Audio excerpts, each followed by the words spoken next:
Well, with Broth, we tried to produce a horror film, design a game that could scare people, but without being silly and gory. It's got to be something that had a nice story and you felt so you're living in a scary house, for example.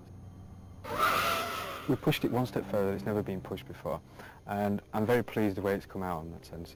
There's not a lot out there that's sort of competing with it. There are very simple shoot-em-ups. Well, we've got that plus lots more in there. We've tied them well. They don't feel as though you would just sort of stick Doom in there and try and stick some cruddy logic in there. It's really good logic and it works well and fits well with the game. And so you can't see the joins. And if you feel happy when you've played it, you think, I've done something for a change, rather than just killing monsters. I've actually done something. Production designer of characters, backgrounds, all props. I storyboarded most of the Haunting, as in script-wise for live action sequences.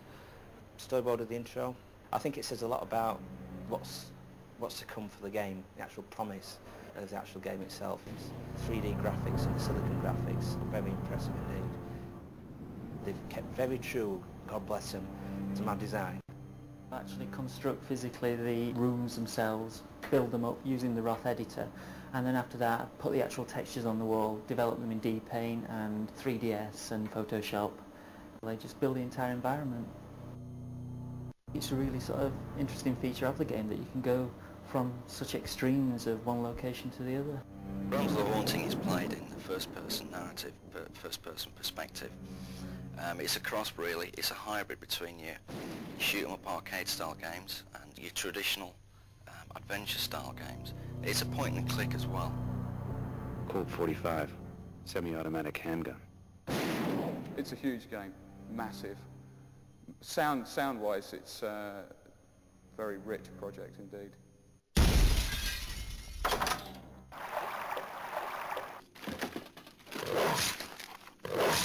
Hundreds of strange sounds. I mean, they're all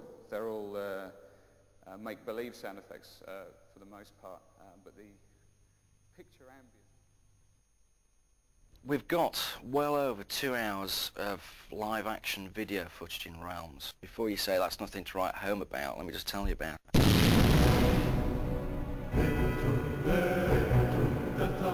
Basically, it's been a 7-week shoot, which is the length of a feature film.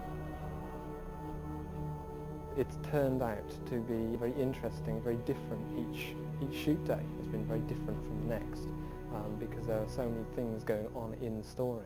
It's great fun when you've got so many different featured roles, so many villains, in that one week you might have Florentine around, next week you have Belial, and each of these actors come in and they're very entertaining and they have a great time. They really love working on a horror project because it's very different, very out of the ordinary.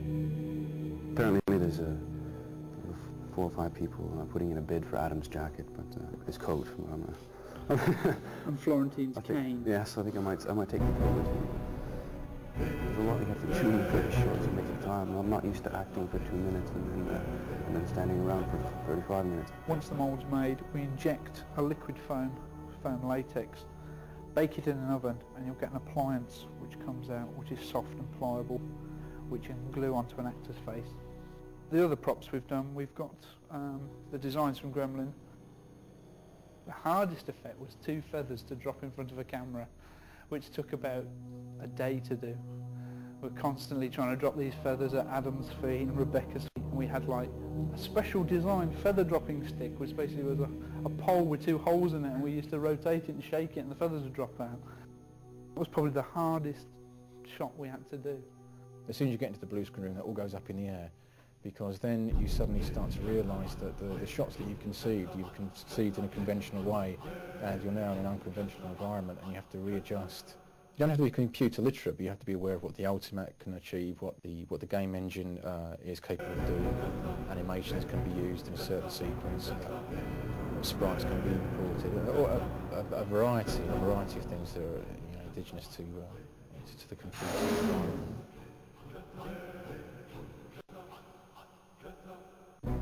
Supplied with backgrounds in the game, remove the blue screen from characters so that they're actually cheerful characters, add the special effects and made the whole scene look as though it exists. The level of sophistication is increasing all the time. Realms of the Haunting has got a huge amount of live action footage incorporated within the gameplay. This is pretty new stuff. It's very ambitious in the amount of it that it has, and it's a good mix. It seems that it's going to link very well with gameplay.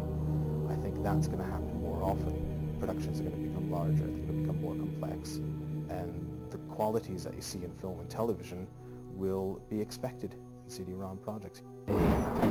What have we got here?